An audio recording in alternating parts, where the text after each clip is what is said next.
Dans cette vidéo, on va construire le projet qui nous servira de fil conducteur pour toute la série d'exercices. Il s'agit d'un sujet imaginaire qui consiste à modéliser les courants de marée dans l'estuaire de la Seudre étant un fleuve français assez peu connu.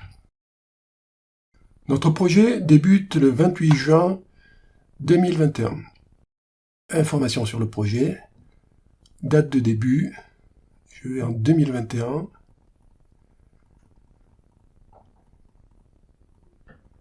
Au mois de juin, et on a dit le 28, qui est un lundi. OK. On va créer la liste des tâches. La première tâche s'appelle « Analyse de la demande ».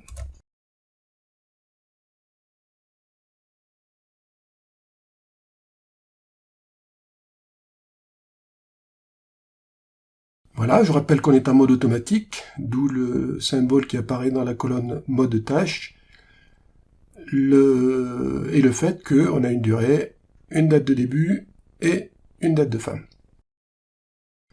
Pour gagner du temps, comme on a déjà fait, je vais faire appel à un petit document de texte que j'ai préparé et je vais faire un copier-coller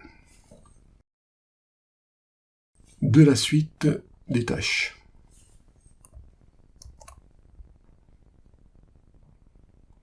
Voilà, j'ai fait une erreur, je recommence. Voilà.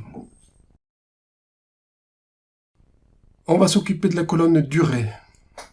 Donc les durées de tâches sont de 5 jours. Donc elles sont toutes en jours. On verra dans un autre exercice que ça peut varier. 2 jours, 2 jours, et je vais faire pareil pour la suite des durées, pour vous faire gagner du temps. Donc en fait, je vais tout copier et tout coller. On voit dans la partie diagramme de Gantt, je vais réduire un peu ça, on voit dans la partie diagramme de Gantt que les tâches ont bien été créées et qu'elles sont toutes à la date de début de projet. Je vais déplacer la colonne prédécesseur pour faire un peu plus de place au diagramme de Gantt. Donc premier clic, deuxième clic, et je déplace.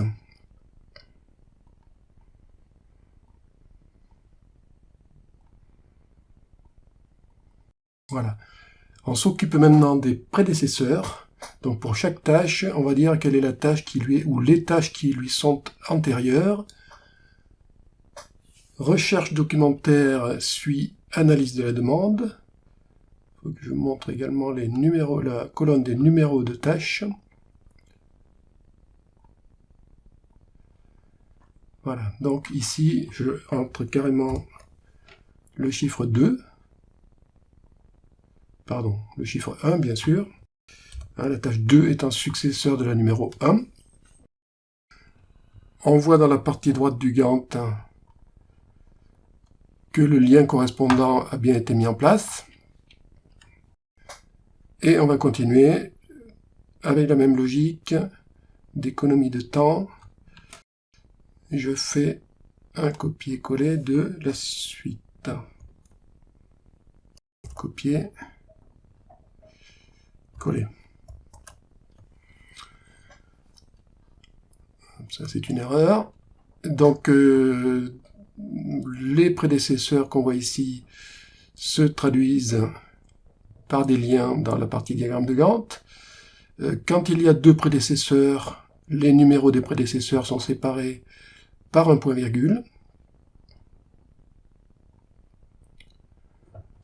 Et on a donc obtenu le graphe, le diagramme de Gantt de notre projet.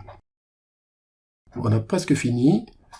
Je vais peut-être ici changer la forme des liens.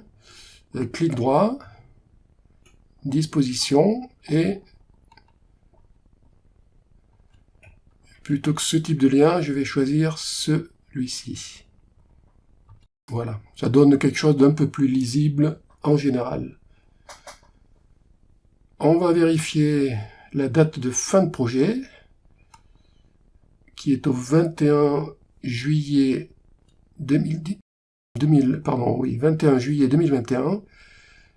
Donc il n'y a pas d'erreur dans ma planification. Et dernière chose que je vous conseille, c'est de toujours vérifier que dans la colonne indicateur, il n'y a rien, c'est notamment qu'il n'y a pas de contrainte, hein, puisque ma planification est faite seulement par la date de début de projet, les durées de tâches et les liens.